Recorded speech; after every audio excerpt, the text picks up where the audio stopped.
नमस्कार, मैं प्रियंका बहुगुणा और मैं आशीष बहुगुणा आपका अपना व्लॉग में हार्दिक स्वागत करते हैं। तो अभी हम लोग हैं देहरादून एयरपोर्ट में, जो जॉली ग्रांट में है, और यहीं से हम लोगों की फ़्लाइट थी। यहाँ से भुवनेश्वर की एक ही फ़्लाइट चलती है।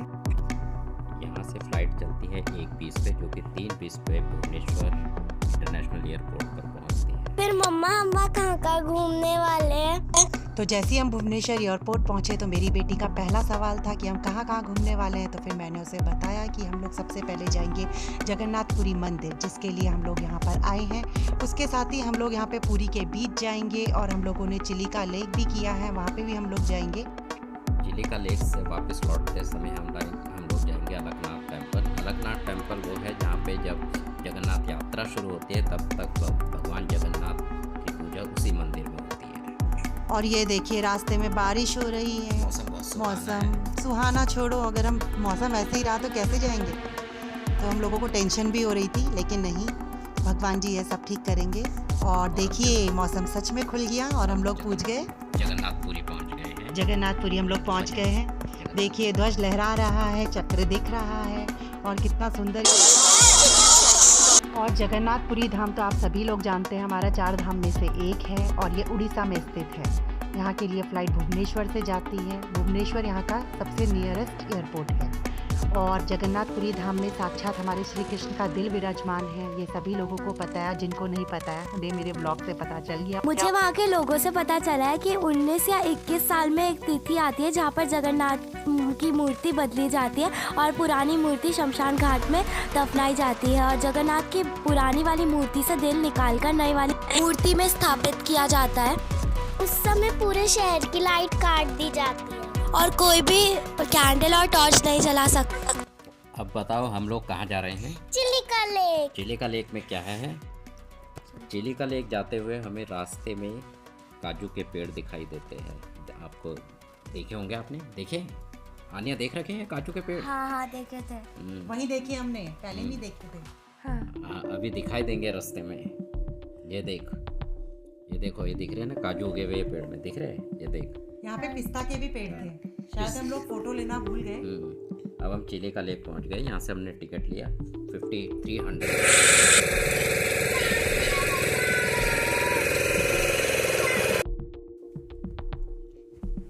और यहाँ हमारे हाथ से डका के खाना खा रही थी, बहुत मजा आया। ये देखो, हमने खाना खिलाया ना, कैसे बर्ड्स पीछे बच्चों को ये बहुत ही अच्छा लगा, काफी अच्छा ये था। ये क्रैब्स, रास्ते में हमें क्रैब्स दिखाई दिए रेड कलर के, और सीपियों से मोती भी निकाल के दिखाई दिए। ये लोग 4 स्पॉट पॉइंट में हम लोगों को ले जाते हैं, जिसमें से एक ये भी होता है।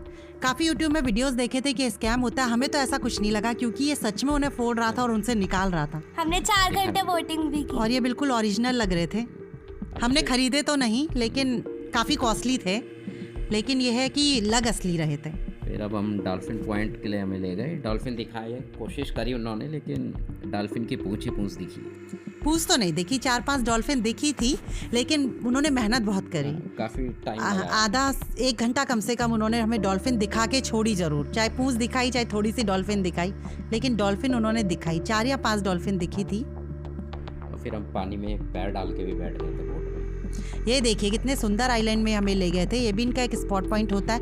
अगर आप लोगों ने बाहर खाना, ये लोग कई बार करते हैं कि बाहर ही आप लोगों से खाने की पर्ची कटवा देते हैं, या अगर आप नहीं कटवाओ तो आप इस आइलैंड में बैठ के भी खाना खा सकते हो। हम लोगों ने बाहर कटवा दी थी। हम लोगों को पता तो कुछ था नहीं, जैसा बोला वैसा करा।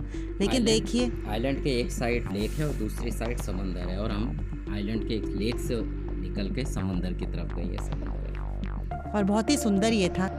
जैसा कि बताया था, चिलिका लेक से अब हमें on the way Alaknath temple ले गए। यहाँ पे आप लोग पंडितों से थोड़ा बच के रहें, सीधे मंदिर में जाएं, दर्शन करें और बाहर आ जाएं। यहाँ पे पंडित लोगों ने बहुत लूट मचा रखी है। कोई आपको कहेगा 1100 रुपये दो, रुपये दोगे तो ही दर्शन करने देंगे, वरना आपको साइड से बाहर जाओ, जल तक नहीं चढ़ाने देते। पंडितों की बहुत लूट है यहाँ पे। अब हम लोग जा रहे हैं गोल्डन बीच, और ये पेड़ बीच है। यहाँ पे 20 रुपए टिकट है पर पर्सन। और सफाई भी अच्छी है क्योंकि टिकट लिया वगैरह है, फ्री में एंट्री नहीं है। गोल्डन बीच को ब्लू फ्लैग बीच भी बोलते हैं, और यहाँ पे पेड़ है, इसलिए यहाँ पे बहुत सफाई है, काफ़ी अच्छा है। और इसी के बगल में 5 स्टार होटल भी है। पहुंचने में हमें शाम हो गई थी, लेट हो गए थे हम लोग, क्योंकि हम लोग उस दिन चिलिका लेक गए थे। लेकिन सी का व्यू तो शाम को ही अच्छा लगता है, धूप चले जाने के बाद भी सुंदर दिखता है बीच। तो देखिए थोड़ा आगे जाके लोकल मार्केट भी है। और ये देखिए बीच का नाम सुन के तो लावण्य और आन्या सीधे फोकस बीच में है। इस समय ना कैमरे की तरफ भी नहीं देख रहे हैं, सीधे बीच की तरफ जा रहे हैं। इन लोगों को तो मन था कि आपको भी थोड़ा आ जाए। और ये देखिए ये मोमो खा रहे हैं, कुछ खट्टा खा रहे हैं।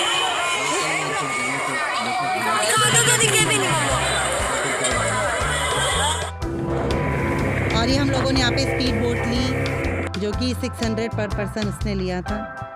500 था, लेकिन हम लोगों ने थोड़ा सा बढ़ा दिया, तो 100 रुपीज़ पर पर्सन और बढ़ाया हम लोगों ने। काफ़ी अच्छा हम लोगों को लगा। स्पीड बोट तो खैर मज़ा आता ही है। जब पानी की लहरों में जंप मारती है उसमें, और वहाँ पे जाओ स्पीड बोट ना करो तो मतलब ही नहीं बनता।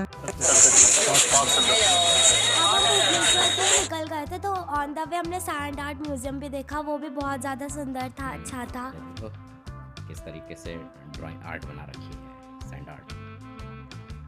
इंटरनेशनल आर्टिस्ट है जिन्होंने बनाया है, उन्हें बहुत सारे अवार्ड भी मिले। बहुत अवार्ड भी मिले। मोदी जी भी यहाँ आए हैं, गोविंदा आए हैं, नाना पाटेकर आए हैं, और हम भी आए हैं। और हम भी आए हैं। और सैंड आर्ट के बाद हमारा नेक्स्ट कहाँ जाना था हमने? नेक्स्ट डेस्टिनेशन कहाँ है? कोणार्क। नेक्स्ट डेस्टिनेशन है हमारा कोणार्क टेम्पल। तो अब हम चलते हैं कोणार्क। कोणार्क टेम्पल वही है ना पापा, जो जिसकी पिक्चर 10 रुपए के नोट के भी पीछे होती है? हाँ वही टेम्पल है ये, कोणार्क टेम्पल है। उसके बाद हम गए बुद्ध स्तूप। ये बुद्ध स्तूप है। हाँ, यहाँ पे हमने फोटोज खींची बहुत सारी। ये थोड़ा पहाड़ी में है। फिर हम ये लिंगराज टेम्पल गए। लिंगराज टेम्पल यहाँ का फेमस टेम्पल है। लिंगराज टेम्पल के बाद हम लोग गए जू। ये देखो जू है। जू में बच्चों ने पहली बार जिराफ देखा। नहीं, लावण्य तो बहुत प्यारी है, बंदर तो बहुत गंदे गंदे थे, गिलहरी जैसी शक्ल के बंदर थे। ये देखो आन्या जैसा। मेरे तो बच्चों की लड़ाई हो गई कि आन्या जैसा बंदर है, लावण्य जैसा देखो बंदर है, टाइगर। और टाइगर बिल्कुल इनके पापा ये जैसा। देखो टाइगर आ रहा है। बिल्कुल भी। और उसके बाद हम लोग गए म्यूज़ियम, उड़ीसा स्टेट म्यूज़ियम। बहुत बड़ा म्यूज़ियम है, बहुत जानकारी मिली हमें अंदर आके। स्केलेटन भी थे बड़ी बड़ी मछलियों के। आप हमेशा अपने बच्चों को घुमाने ज़रूर लेके जाएं, उन्हें काफ़ी नॉलेज मिलता है। जैसे देखिए मेरे दोनों बच्चों को यहाँ जाने से काफ़ी जगन्नाथपुरी का नॉलेज मिला, कोणार्क सन टेम्पल का नॉलेज मिला, और म्यूज़ियम में जाकर के भी इनको काफ़ी नॉलेज मिला। तक इन्होंने सिर्फ मैप में ही उड़ीसा भरा था, अब हम इनको उड़ीसा भी लेके गए हैं, तो इन्हें बिल्कुल पता हो गया है कि हम मैप के किस कोने में हम लोग गए थे। ये खुदाई में मूर्तियाँ निकली है जो यहाँ है, ये देखो। और ये प्राचीन मूर्तियाँ हैं जो कभी समुद्र के अंदर चले गई थी, उसके बाद ये जमीन के खुदाई से निकली हैं। इसमें से इनकी मूर्तियों के ऐसे हाल हो रखे थे कि किसी में आँख नाक ही नहीं थे। डायनासोर है। ये तो आपने कई जगह देखा होगा, ये हमें कुछ खास नहीं लगा, क्योंकि हम देहरादून में ये आए दिन पार्क्स में लगते रहते हैं। लेकिन म्यूज़ियम बहुत अच्छे थे, म्यूज़ियम बिल्कुल अच्छे थे, बहुत ही अच्छे।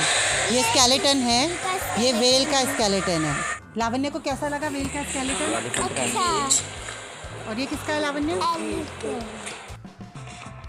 ओवरऑल हमारा ट्रिप बहुत शानदार रहा। जय जगन्नाथ। और बजट आपके हाथ में है, जैसा खर्चा करोगे, जैसी जगह खाओगे, जैसा रहोगे वैसा खर्चा होएगा। बजट ज़्यादा नहीं है, जैसा आपके सिटी में है वही रेट है यहाँ भी है।